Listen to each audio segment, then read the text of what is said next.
Keindahan alam di berbagai penjuru dunia tak ada habisnya membuat berdecak kagum. Salah satu keunikan dari dunia ini adalah satu kota di dua negara. Bisakah Anda membayangkan? Unik juga ya jika kamu berkunjung ke suatu kota dan bisa mengunjungi dua negara sekaligus. Sebelumnya, Istanbul di Turki menjadi kota yang berada di dua benua sekaligus, yaitu Asia dan Eropa. Selain itu ternyata banyak juga kota yang terletak di dua negara sekaligus. Salah satu kota unik di dua negara yang belum lama ini mencuri perhatian adalah kota Cornwall, Quebec, di Kanada dan Hogansburg, di New York. Beberapa rumah di wilayah tersebut dibagi oleh perbatasan antar negara. Beberapa rumah di daerah ini sangat unik, karena bagian depan rumah berada di Kanada dan garasi atau dapur berada di New York. Pulau ini secara resmi adalah bagian dari Ontario, di Kanada. Namun beberapa tempat seperti Sungai Saint Lawrence mengaliri daerah Quebec dan Hogansburg. Selain kota Cornwall, Quebec, di Kanada dan Hogansburg, yang berada di New York, ternyata ada juga kota lain yang juga berada di perbatasan dua negara. Berikut 6 kota yang dirangkum dari berbagai sumber. Sebelum melanjutkan video ini, jangan lupa klik tombol subscribe agar kalian tidak ketinggalan dengan konten-konten terbaru dari channel kami.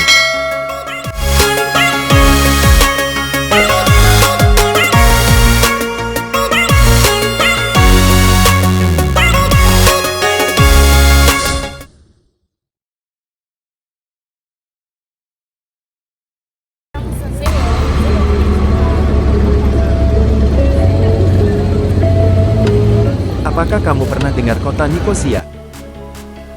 Kota ini jadi unik karena terbelah. Republik Siprus merupakan sebuah negara pulau di Laut Tengah. Ibu kota Siprus adalah Nikosia. Nikosia adalah ibu kota yang unik sekaligus kota terbelah terakhir di dunia. Ya, secara fisik, kota ini sengaja dibagi menjadi dua bagian. Jika dilihat dari udara, bentuk kota tua dari Nikosia sangat unik. Kota tua dikelilingi tembok dengan bentuk mirip cincin yang beruntaikan 11 hiasan. Tembok ini dulunya adalah bastion pertahanan kota tua. Penguasa Venezia di awal abad ke-16 yang membangun sistem pertahanan ini. Bagian utara Nikosia dikuasai oleh Turki. Bagian kota ini bersyarat dengan mayoritas beragama Islam. Makanan, tradisi dan mata uangnya pun mengikuti Turki. Sementara di bagian selatan Nikosia dikuasai oleh Yunani. Di bagian ini, pemandangan gereja menjadi suguhan kota. Mayoritas penduduknya beragama Kristen Ortodoks. Di bagian tengah kota ini, ada zona buffer PBB sepanjang 180 km. Terbentang dari barat ke timur, zona netral ini memiliki lebar 3,3 meter di tengah kota Nikosia sampai 7,4 km di daerah pedesaan Antieno. Kota Nikosia di bagian selatan adalah pusat pemerintahan dari Republik Siprus yang diakui sebagai anggota Uni Eropa. Sedangkan bagian utara, Turkish Republic of Northern Cyprus hanya diakui oleh negara Turki. Pengakuan itu dilakukan sejak pendudukan pada tahun 1974. Jika ingin berkunjung melewati perbatasan dari selatan ke utara, harus menunjukkan paspor pada polisi penjaga. Sementara untuk masuk ke daerah selatan dari utara, siapapun harus mengisi sebuah formulir. Formulir tersebut berisikan nama, nomor paspor dan kewarganegaraan. Formulir tersebut kemudian distempel oleh polisi perbatasan Republik Turki Siprus Utara. Meski berbeda pemerintahan, tak membuat pariwisata Nikosia mati. Keunikannya justru membuat banyak wisatawan dunia tertarik untuk berkunjung ke Nikosia.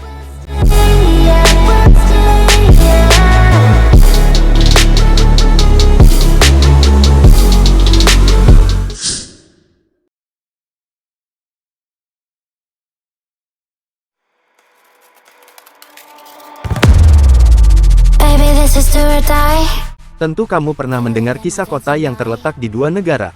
Tapi, pernahkah kamu mendengar sebuah kota Jerman yang ternyata ada di dalam negara Swiss? Ya, kota ini bernama Busingen am Hochrhein. Kota ini mungkin menjadi salah satu atau satu-satunya kota terunik di dunia. Bagaimana tidak? Secara politis, kota ini dimiliki oleh Jerman, tetapi secara geografis, Busingen am Hochrhein berada di Swiss. Busingen am Hochrhein disebut sebagai kota enclave, yaitu kota yang berada di daerah kantong, di mana negara atau kota ini dikelilingi oleh wilayah suatu negara lain. Meski menjadi salah satu kota di Jerman, nyatanya Busingen am Hochrhein sebagian besar wilayahnya dikelilingi oleh Swiss. Hal inilah yang membuat penduduk kota ini seakan-akan memiliki dua karakter sekaligus. Hanya saja, pengaruh Swiss lebih kuat ke kota ini. Para penduduk di kota Busingen sendiri berbicara dengan bahasa Swiss. Meski tak sedikit pula yang menggunakan bahasa Jerman. Tak sampai di situ, kota ini juga menggunakan dua mata uang sekaligus, yaitu franc Swiss dan euro. Meski secara politis kota berpenduduk sekitar 1.450 jiwa ini milik Jerman, secara ekonomi kota ini menjadi bagian dari Swiss. Para penduduk Busingen bekerja untuk Swiss di kota-kota Swiss terdekat dan dibayar dalam franc Swiss. Bahkan listrik mereka berasal dari Swiss. Namun, para penduduk tetap membayar pajak penghasilan mereka ke Jerman, karena secara teknis mereka masih warga negara Jerman. Dari segi pendidikan, banyak anak-anak di kota ini yang bersekolah di sekolah lokal Jerman, tetapi setelah lulus mereka memilih untuk melanjutkan sekolahnya di luar perbatasan. Lantas, seperti apa asal-usul kota Busingen am Hochrhein itu sendiri?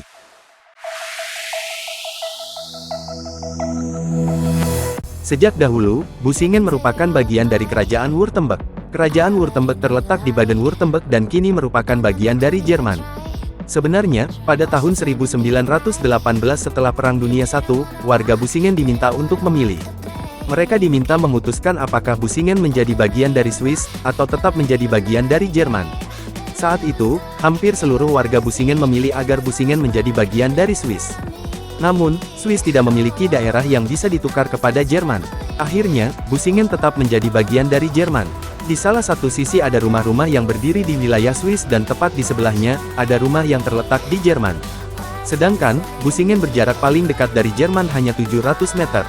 Wali kota Busingen am Hochrhein, Roland Gunther, mengatakan peraturan yang ada di Busingen cukup sederhana.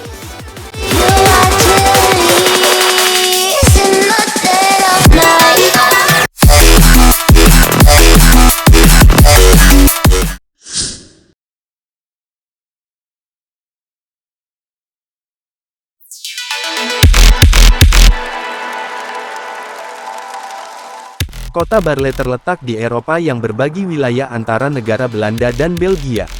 Baarle-Nassau adalah sebutan untuk kota Baarle yang berada di wilayah Belanda, sedangkan Baarle-Hertog berada di wilayah negara Belgia.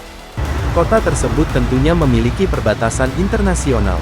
Namun, perbatasan tersebut tidak seperti perbatasan pada umumnya. Jika perbatasan antar negara umumnya adalah pagar tinggi dan lurus, lain halnya dengan kota Baarle.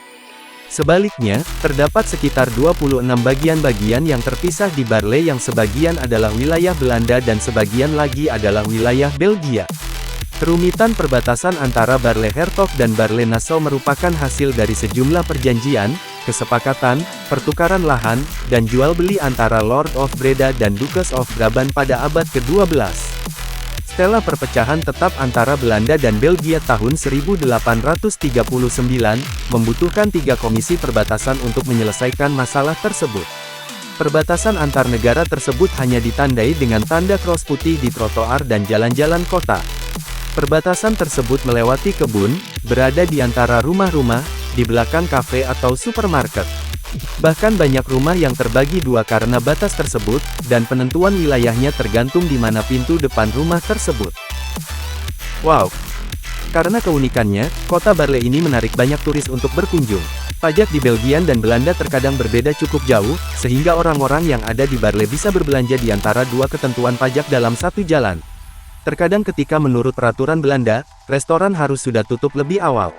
Beberapa restoran yang berada di perbatasan tersebut dapat dengan mudah memindahkan meja ke wilayah Belgia di seberangnya. Namun dengan adanya European Union, beberapa perbedaan peraturan akhirnya hilang.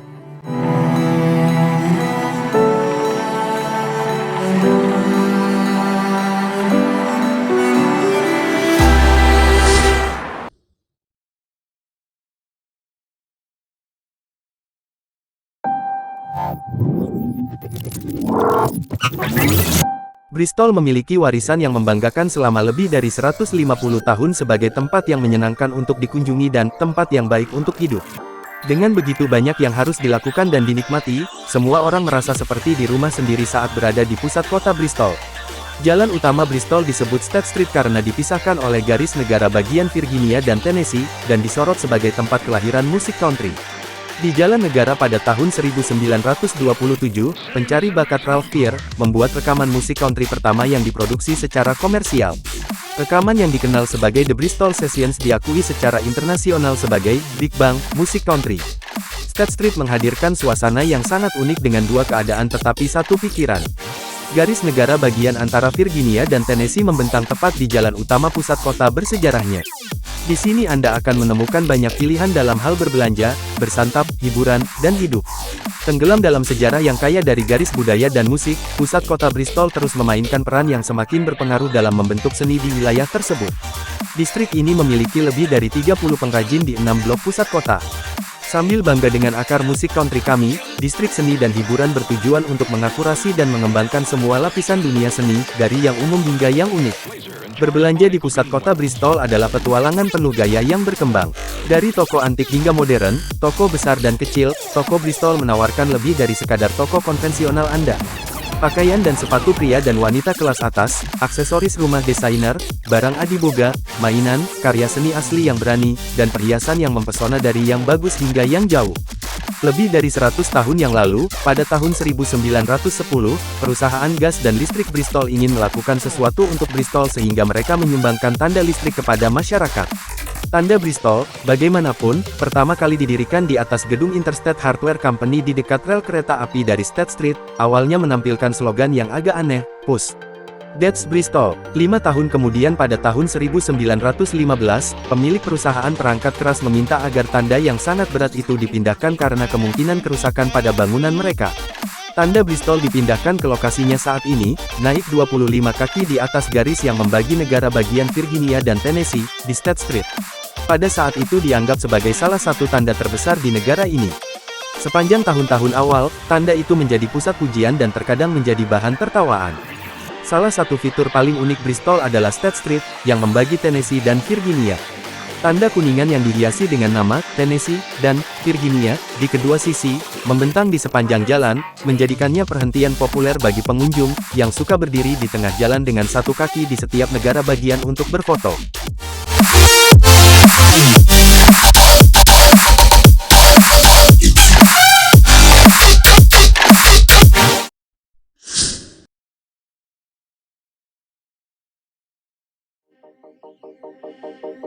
Found the dust, I was bored. Kota kecil New Pine Creek yang sepi hanya memiliki sekitar 100 penduduk, dan orang-orang yang menyebut tempat ini sebagai rumah menghadapi beberapa keadaan yang tidak biasa.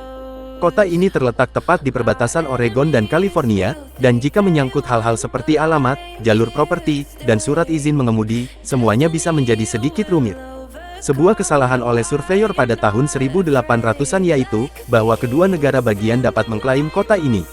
Dikatakan bahwa surveyor adalah seorang peminum berat, yang mungkin menjelaskan bagaimana dia berhasil membuat garis negara yang cukup bergelombang yang bervariasi dari paralel ke 42 sejauh setengah mil. Ini adalah pemukiman paling selatan di Oregon, dan juga pemukiman tertua di Lake County. Karena kesalahan yang dibuat oleh surveyor, kota ini bukanlah kota paling utara di California. Tentu saja, memiliki New Pine Creek, Oregon dan New Pine Creek, California tetap membingungkan. Penduduk di sisi kota California memiliki SIM California, dengan alamat Oregon. Mereka dapat mengalami masalah saat mencoba memesan barang untuk pengiriman juga. Karena alamat mereka memiliki kode pos Oregon, komputer tidak mengenali bahwa pengiriman sebenarnya harus dilakukan di California. Masalah aneh lainnya juga kadang-kadang muncul di kota ini.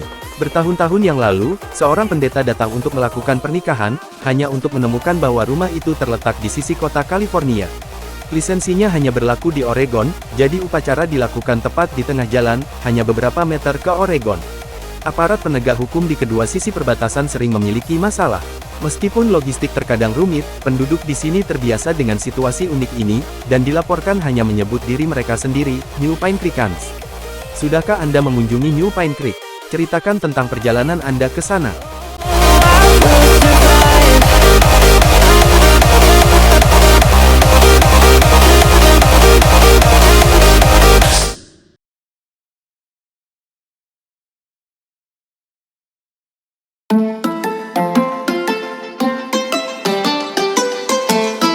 Texarkana berada di Miller County dan dinamai oleh 3 negara bagian yaitu, Texas, Arkansas dan Louisiana. 2 kota madya yang terpisah, Texarkana, Arkansas, dan Texarkana, Texas, terkadang berfungsi sebagai satu kota.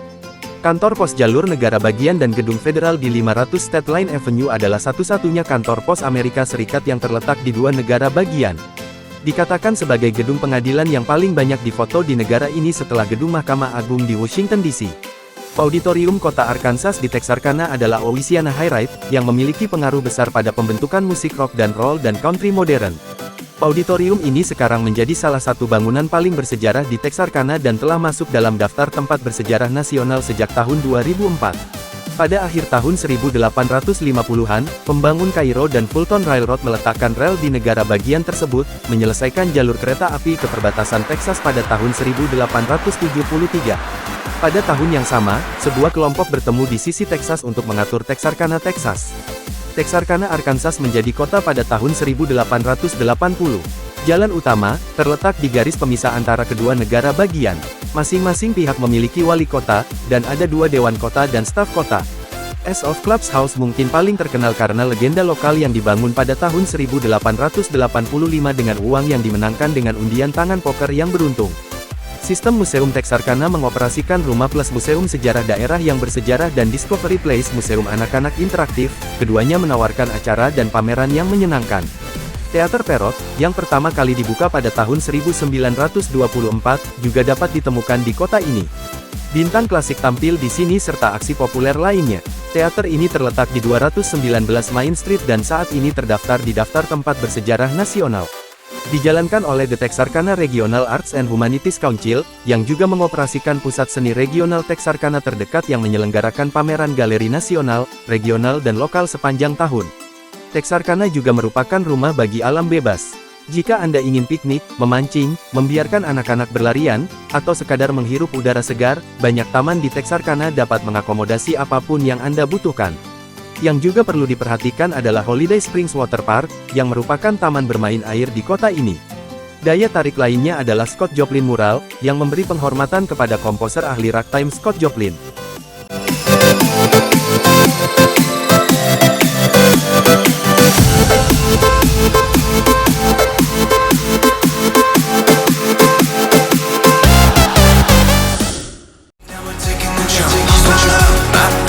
Itulah nama-nama kota yang berada di 2 negara sekaligus yang baru saja kita simak. Terima kasih telah nonton video kami dan sampai jumpa di video selanjutnya.